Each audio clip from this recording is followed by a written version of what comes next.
ओम नमः शिवाय। जय श्री राम। राधे राधे मित्रों, कैसे आप सभी लोग। आशा करता हूँ हमेशा की तरह आप लोग कुशल मंगल से होंगे, अच्छे से होंगे, स्वस्थ होंगे, दूसरों की सहायता कर रहे होंगे और अपने परिवारजनों मित्रों के साथ खुशी खुशी प्रसन्नचित होकर जीवन व्यतीत कर रहे होंगे। ऐसी दुआएं मनोकामना मैं भगवान से आप लोगों के लिए हमेशा से करता हूँ। मैं अंकित आप सभी लोगों का आपके अपने चैनल में हार्दिक स्वागत करता हूँ, अभिनंदन करता हूँ। तो दोस्तों, आज आपके सामने फिर से प्रस्तुत हूँ। तो आज हम लोग एक और गीता के बारे में बात करेंगे कि जैसा कि हमने पूरी वीडियो बना रखी है आपके गीता माधुर्य से रिलेटेड, जो कि एक बिगनर्स गाइड है गीता पढ़ने के लिए। कोई भी लोग जो गीता को स्टार्टिंग से पढ़ना चाहते, समझना चाहते और वो नए हैं, ठीक है, तो वो राम सुखदास जी ने उसको प्रश्न उत्तर शैली में बड़े ही अनूठे ढंग से, बड़े ही रोचक ढंग से, बहुत ही सरल भाषा में, हिंदी भाषा में जो है उसे लिखा हुआ है। आसानी से, बहुत पतली सी पुस्तक है, 25 रुपये की पुस्तक आती है गीता प्रेस गोरखपुर से। उसकी पूरी प्लेलिस्ट बना रखी है मैंने, पूरे 18 अध्याय आपको सुनाए हैं, आप जाके ज़रूर उसको सुने। तो उसी के आगे वो गीता का जो उपदेश था वो महाभारत में जब श्री कृष्ण जी अपने कर्तव्य से विमुख हो रहे थे, वो सामने अपने परिजनों को देखकर उन्होंने हथियार डाल दिए थे, अपने धनुष को छोड़ दिया था कि भाई मैं अपने सगे संबंधी हो, इतने प्यारे पितामह हैं, मेरे गुरु द्रोणाचार्य हैं, ठीक है, और सारे सगे संबंधी है, मैं इनको कैसे मार सकता हूँ, मैं इनसे कैसे लड़ सकता हूँ, ये सारे मेरे परम पूजनीय हैं, मेरे बड़े हैं, मेरे भाई के पुत्र हैं, ठीक है, मैं इनको कैसे मार सकता हूँ। तो ये सारी चीज़ें थी। तो वो मोहवश जो है उन्होंने अपना धनुष जो है छोड़ दिया था। तब श्री कृष्ण जी ने उनका मोह को त्यागने को कहा और इस मोह के बंधन को छुटकारा दिलाने के लिए उन्होंने गीता का उपदेश दिया था, जो कि महाभारत पर्व में, जो हमने गीता माधुर्य में, जिसमें पूरी चर्चा की डिटेल में। एक बार की बात है कि आगे जब श्री कृष्ण जी के साथ सभा में बैठे हुए थे, तब अर्जुन जी को जो लगा कि मुझे गीता का जो ज्ञान श्री कृष्ण जी ने दिया था युद्ध के समय, वो विस्मरण हो गया है, वो भूल गए हैं। तो उनकी इच्छा जागृत हुई कि मैं श्री कृष्ण जी से फिर से सुन लूँ, क्योंकि वो कुछ दिन बाद वापस जो है द्वारिका चले जाएंगे उससे पहले। तो श्री कृष्ण जी के पास जाके उन्होंने अपनी इच्छा जाहिर की कि भगवान, आपने जो गीता का उपदेश युद्ध के समय दिया था वह मैं भूल चुका हूँ, वो भूली भूली सी यादें रह गई हैं, बस आप कृपया करके दोबारा से वही मुझे उपदेश देने का कष्ट करें।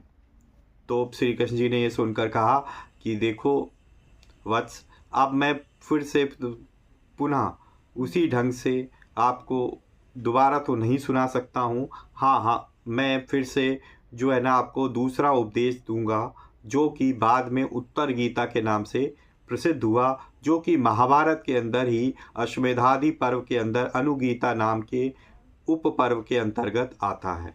तो चलिए बिना देर करते हुए आज से हम लोग उत्तर गीता को हिंदी में मैं आपको पढ़ के सुनाऊंगा। श्लोक में मुझसे त्रुटि हो सकती है तो इसलिए मुझे क्षमा करें। इसलिए मैं सिर्फ आपको इसका हिंदी में ही उत्तर गीता आपको पढ़ के सुनाऊंगा। कहाँ से सुनाऊंगा? हमेशा की तरह गीता प्रेस की एक पुस्तक आती है गीता संग्रह, जिसमें प्रथम गुच्छक है।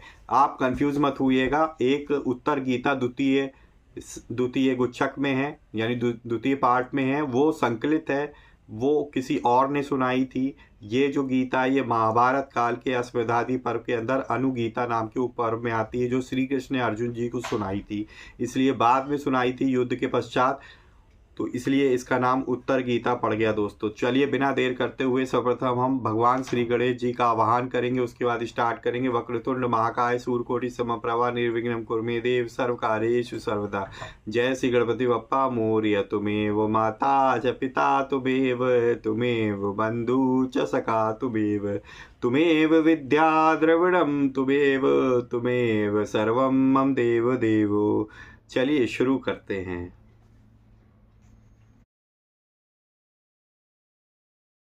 ये दोस्तों गीता संग्रह, जिसका कोड है 1958। इसका ऑलरेडी मैंने रिव्यू कर रखा है, अगर आप लोगों ने देखा तो दोनों गुच्छक का मैंने दोनों पार्ट का एक साथ रिव्यू कर रखा है, तो अभी 2-3 दिन पहले, तो आप वीडियो सेक्शन में जाके उसको ज़रूर चेकआउट करें। तो यहाँ पे हम लोग देखेंगे प्रथम गुच्छक में उत्तर गीता हमारे पास आती है, और ये जो पृष्ठ संख्या है दोस्तों, ये 337 पेज पे उत्तर गीता आती है। तो चलिए यहाँ पे देख रहे हैं, एक सुंदर सा चित्रण भी दिया हुआ है यहाँ पे। अर्जुन जी जो है श्री कृष्ण जी को पुनः गीता का उपदेश दे रहे हैं। ठीक है, तो चलिए देखते हैं उत्तर गीता। उत्तर गीता महाभारत के अश्वमेधादि पर्व के अंतर्गत अनुगीता नामक उपपर्व में मिलती है। लघुकाय होते हुए भी तात्विक दृष्टि से यह अत्यंत महत्वपूर्ण है। कुरुक्षेत्र में भगवान श्री कृष्ण ने अर्जुन को श्रीमद् भगवद गीता रूपी जो ज्ञानोपदेश दिया था, उसी कालांतर में अर्जुन को विस्मरण हो गया। भगवान श्री कृष्ण ने भी योग युक्त होकर व्यक्त किए गए उस ज्ञान का पुनः पूरा स्मरण असंभव ही बताया, परंतु अर्जुन के कल्याणार्थ उत्तम गति प्रदान करने में सक्षम उसी परमात्म तत्व को भिन्न रूप से वर्णित किया, उसी को उत्तर गीता कहते हैं। जीव को शुभ अशुभ सभी कर्मों का फल अवश्य भोगना पड़ता है, अतएव सत्कर्म ही करे, ऐसी प्रेरणा देने के लिए ही जीव की विभिन्न गतियां तथा मोक्ष प्राप्ति के उपायों का वर्णन भी इसमें किया गया है। यही सारगर्भित तथा सुबोध तात्विक विवेचन युक्त उत्तर गीता यहाँ सानुवाद प्रस्तुत की जा रही है। तो पहला अध्याय दोस्तों, अर्जुन जी का श्री कृष्ण से गीता का विषय पूछना और श्री कृष्ण का अर्जुन से सिद्ध महर्षि एवं कश्यप का संवाद सुनाना। तो यहाँ पे देखिए, एक बार प्रेम से बोलिए सियावर रामचंद्र की जय। ओम नमो नारायण, ओम नमो भगवते वासुदेवाय, जय श्री राधे कृष्ण, जय सीताराम हनुमान जी, जय गुरुदेव जी। तो चलिए, अश्वमेध जन्मेजय जी ने पूछा कि हे ब्राह्मण, शत्रुओं का नाश करके जब महात्मा श्री कृष्ण और अर्जुन सभा भवन में रहने लगे, उन दिनों उन दोनों में क्या क्या बातचीत हुई। वैशंपायन जी ने कहा कि हे राजन, श्री कृष्ण के सहित अर्जुन ने जब केवल अपने राज्य पर पूरा अधिकार प्राप्त कर लिया, तब वे उस दिव्य सभा भवन में आनंद पूर्वक रहने लगे। हे नरेश्वर, एक दिन वहाँ स्वजनों से घिरे हुए वे दोनों मित्र स्वेच्छा से घूमते घामते सभा मंडप के एक ऐसे भाग में पहुँचे जो स्वर्ग समान सुंदर था। पांडुनंदन अर्जुन भगवान श्री कृष्ण के साथ रहकर बहुत प्रसन्न थे। उन्होंने एक बार उस रमणीय सभा की ओर दृष्टि डालकर भगवान श्री कृष्ण जी से कहा कि हे महाभावो देवकी नंदन, जब संग्राम का समय उपस्थित था, उस समय मुझे आपके महात्मा का ज्ञान और ईश्वरीय स्वरूप का दर्शन हुआ था, किंतु हे केशव, आपने सौहार्दवश मुझे जो ज्ञान का उपदेश दिया था, मेरा वह सब ज्ञान इस समय विचलित चित्त हो जाने के कारण नष्ट हो गया है, भूल गया है। हे माधव, उन विषयों को सुनने के लिए मेरे मन में बारंबार उत्कंठा होती है। इधर आप जल्दी ही द्वारिका जाने वाले हैं, अतः पुनः वह सब मुझे सुना दीजिए। वैशंपायन जी कहते हैं कि हे राजन, अर्जुन के ऐसा कहने पर वक्ताओं में श्रेष्ठ महातेजस्वी भगवान श्री कृष्ण ने उन्हें गले से लगाकर इस प्रकार उत्तर दिया। श्री कृष्ण जी बोले कि हे अर्जुन, उस समय मैंने तुम्हें अत्यंत गोपनीय ज्ञान का श्रवण कराया था, अपने स्वरूप भूत धर्म सनातन पुरुषोत्तम तत्व का परिचय दिया था और शुक्ल कृष्ण गति का निरूपण करते हुए संपूर्ण नित्य लोकों का वर्णन भी किया था, किंतु तुमने जो अपनी नासमझी के कारण उस उपदेश को याद नहीं रखा, यह मुझे बहुत अप्रिय है। उन बातों का अब पूरा स्मरण होना संभव नहीं जान पड़ता। हे पांडुनंदन, निश्चय ही तुम बड़े श्रद्धाहीन हो, तुम्हारी बुद्धि बहुत मंद जान पड़ती है। धनंजय, अब मैं उस उपदेश को ज्यों का त्यों नहीं कह सकता, क्योंकि वह धर्म ब्रह्म पद की प्राप्ति कराने के लिए पर्याप्त था। वह सारा का सारा धर्म उसी रूप में फिर दोहरा पाना अब मेरे वश की बात नहीं है। उस समय योग युक्त होकर मैंने परमात्म तत्व का वर्णन किया था। अब उस विषय का ज्ञान कराने के लिए मैं एक प्राचीन इतिहास का वर्णन करता हूँ, जिससे तुम उस समत्व बुद्धि का आश्रय लेकर परम उत्तम गति प्राप्त कर लोगे। धर्मात्माओं में श्रेष्ठ हे अर्जुन, तो अब तुम मेरी सारी बातें ध्यान देकर सुनो। शत्रु दमन एक दिन की बात है। एक दुर्शुद्ध ब्राह्मण ब्रह्मलोक से उतरकर स्वर्गलोक में होते हुए मेरे यहाँ आए। मैंने उनकी विधिवत पूजा की और मोक्ष धर्म के विषय में प्रश्न किया। हे भरत श्रेष्ठ, मेरे प्रश्न का उन्होंने सुंदर विधि से उत्तर दिया। हे पार्थ, उन्हीं वही मैं तुम्हें बतला रहा हूँ, कोई अन्यथा विचार ना करके इसे ध्यान देकर सुनो। ब्राह्मण ने कहा कि हे श्री कृष्ण, मधुसूदन, तुमने सब प्राणियों पर कृपा करके उनके मोह का नाश करने के लिए जो यह मोक्ष धर्म से संबंध रखने वाला प्रश्न किया है, उसका मैं विधि यथावत आंसर उत्तर दे रहा हूँ। हे प्रभो माधव, सावधान होकर मेरी बात श्रवण करो। प्राचीन समय में काश्यप नाम के एक धर्मज्ञ और तपस्वी ब्राह्मण किसी सिद्ध महर्षि के पास गए, जो धर्म के विषय में शास्त्र के संपूर्ण रहस्यों को जानने वाले, भूत और भविष्य के विज्ञान में प्रवीण, लोक तत्व के ज्ञान में कुशल, सुख दुख के रहस्य को समझने वाले, जन्म मृत्यु के तत्वज्ञ, पाप पुण्य के ज्ञाता और ऊंच नीच प्राणियों को कर्मानुसार प्राप्त होने वाली गति के प्रत्यक्ष दृष्टा थे। वे मुक्त की भांति विचरने वाले सिद्ध, शांत चित्त, जितेंद्रिय, ब्रह्म तेज से दैदीप्यमान, सर्वत्र घूमने वाले और अंतर्धान विद्या के ज्ञाता थे। अदृश्य रहने वाले चक्रधारी सिद्धों के साथ वे विचरते, बातचीत करते और उन्हीं के साथ एकांत में बैठते थे। जैसे वायु कहीं आसक्त न होकर सर्वत्र प्रवाहित होती है, उसी तरह वे सर्वत्र अनासक्त भाव से स्वच्छंदता पूर्वक विचरा करते थे। महर्षि काश्यप उनकी उपर्युक्त महिमा सुनकर ही उनके पास गए थे। निकट जाकर उन मेधावी, तेजस्वी, धर्माभिलाषी और एकाग्रचित महर्षि ने न्यायानुसार उन सिद्ध महात्मा के चरणों में प्रणाम किया। वे ब्राह्मणों में श्रेष्ठ और बड़े अद्भुत संत थे। उनमें सब प्रकार की योग्यता थी। वे शास्त्र के ज्ञाता और सच्चरित थे। उनका दर्शन करके काश्यप को बड़ा विस्मय हुआ। वे उन्हें गुरु मानकर उनकी सेवा में लग गए और अपनी शुश्रूषा, गुरु भक्ति तथा श्रद्धा भाव के द्वारा उन्होंने उन सिद्ध महात्मा को संतुष्ट कर लिया। हे जनार्दन, अपने शिष्य काश्यप के ऊपर प्रसन्न होकर उन सिद्ध महर्षि ने परा सिद्धि के संबंध में विचार करके जो उपदेश दिया उसे बताता हूँ, सुनो। सिद्ध ने कहा कि हे तात कश्यप, मनुष्य नाना प्रकार के शुभ कर्मों का अनुष्ठान करके केवल पुण्य के संयोग से इस लोक में उत्तम फल और देवलोक में स्थान प्राप्त करते हैं।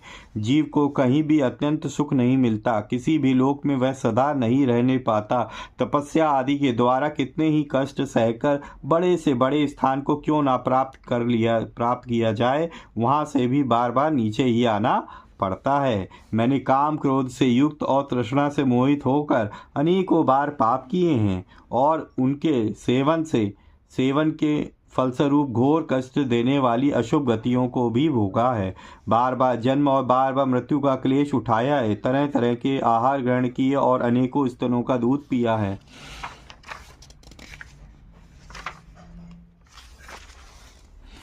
अनग बहुत से पिता और भांति भांति की माताएं देखी, विचित्र सुख दुखों का अनुभव किया है। कितनी ही बार मुझे प्रियजनों का वियोग और अप्रियजनों का संयोग हुआ है।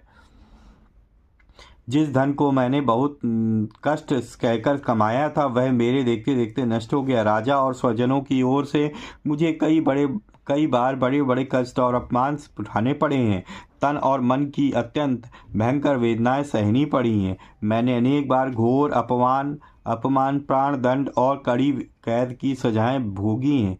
मुझे नरक में गिरना, यमलोक में मिलने वाली यातनाओं को सहना पड़ा है। इस लोक में जन्म लेकर मैंने बारंबार बुढ़ापा, रोग, व्यसन और राग द्वेषादि द्वंद्वों के प्रचुर दुख सदा ही भोगे हैं। इस प्रकार बारंबार क्लेश उठाने से एक दिन मेरे मन में बड़ा खेद हुआ और मैंने दुखों से घबराकर निराकार परमात्मा की शरण ली तथा समस्त लोक व्यवहार का परित्याग कर दिया। इस लोक में अनुभव के पश्चात मैंने इस मार्ग का अवलंबन किया है और अब परमात्मा की कृपा से मुझे यह उत्तम सिद्धि प्राप्त हुई है। अब मैं पुनः इस संसार में नहीं आऊँगा जब तक यह सृष्टि कायम रहेगी और जब तक मेरी मुक्ति नहीं हो जाएगी। तब तक मैं अपनी और दूसरे प्राणियों की शुभ गति का अवलोकन करूँगा। हे द्विज श्रेष्ठ, इस प्रकार मुझे यह उत्तम सिद्धि मिली है। इसके बाद मैं उत्तम लोक में जाऊंगा, फिर उससे भी परम उत्कृष्ट सत्यलोक में जा पहुंचूंगा और क्रमशः अव्यक्त ब्रह्म पद मोक्ष को प्राप्त कर लूंगा। इसमें तुम्हें संशय नहीं करना चाहिए। काम क्रोध आदि शत्रुओं को संताप करने वाले काश्यप, अब मैं पुनः इस मृत्युलोक में नहीं आऊंगा। हे महाप्राज्ञ, मैं तुम्हारे ऊपर बहुत प्रसन्न हूँ। बोलो, तुम्हारा कौन सा प्रिय कार्य करूँ? तुम जिस वस्तु को पाने की इच्छा से मेरे पास आए हो, उसके प्राप्त होने का यह समय आ गया है। तुम्हारे आने का उद्देश्य क्या है, इसे मैं जानता हूँ और शीघ्र ही यहाँ से चला जाऊँगा। इसलिए मैंने स्वयं तुम्हें प्रश्न करने के लिए प्रेरित किया है। हे विद्वान, तुम्हारे उत्तम आचरण से मुझे बड़ा संतोष है। तुम अपने कल्याण की बात पूछो, मैं तुम्हारे अभीष्ट प्रश्न का उत्तर दूंगा। हे काश्यप, मैं तुम्हारी बुद्धि की सराहना करता हूँ और उसे बहुत आदर देता हूँ। तुमने मुझे पहचान लिया है, इसी से कहता हूँ कि बड़े बुद्धिमान हो। इति श्री महाभारते अश्वमेधाधिके पर्वणि उत्तर गीतायाम प्रथमो अध्यायः। तो इस तरीके से दोस्तों, यह हमारे पास प्रथम अध्याय समाप्त हो गया उत्तर गीता का, जो कि मैंने आप लोगों को कह सुनाया। तो ये था दोस्तों उत्तर गीता का प्रथम अध्याय, आप लोगों को मैंने कह सुनाया। नेक्स्ट सेशन में हम लोग देखेंगे अध्याय 2 को। तो इसी तरीके से जुड़े रहिएगा। अगर आपको वीडियो अच्छी लगी है आज की, तो वीडियो को लाइक करना ना भूलें। ज़्यादा अपने परिजनों मित्रों के साथ जरूर शेयर करें, ताकि वो भी इस उत्तर गीता को सुन सकें। अगर आप पहली बार मेरे चैनल पे आए हैं और आपको आज का अध्याय अच्छा लगा हुआ है और इसी तरह कंटेंट मैं आपके लाता रहूँगा उत्तर गीता का अध्याय 2 सुनने के लिए, ज़रूर सब्सक्राइब करें चैनल को और बेल आइकन को ज़रूर प्रेस कर लें, ताकि नेक्स्ट अध्याय जब भी आए तुरंत ही आपको नोटिफिकेशन मिल सके, आप तुरंत ही उसको सुन सके। तो इसी तरीके से भगवान की भक्ति करते रहिए, अपने परिवारजनों मित्रों के साथ खुशी खुशी प्रसन्नचित होकर जीवन व्यतीत करिए और हाँ, हमेशा की तरह किसी न किसी एक पर्सन की हेल्प करने की जरूर कोशिश करिए। मिलेंगे नेक्स्ट वीडियो में, तब तक के लिए जय श्री राम, राधे राधे मित्रों।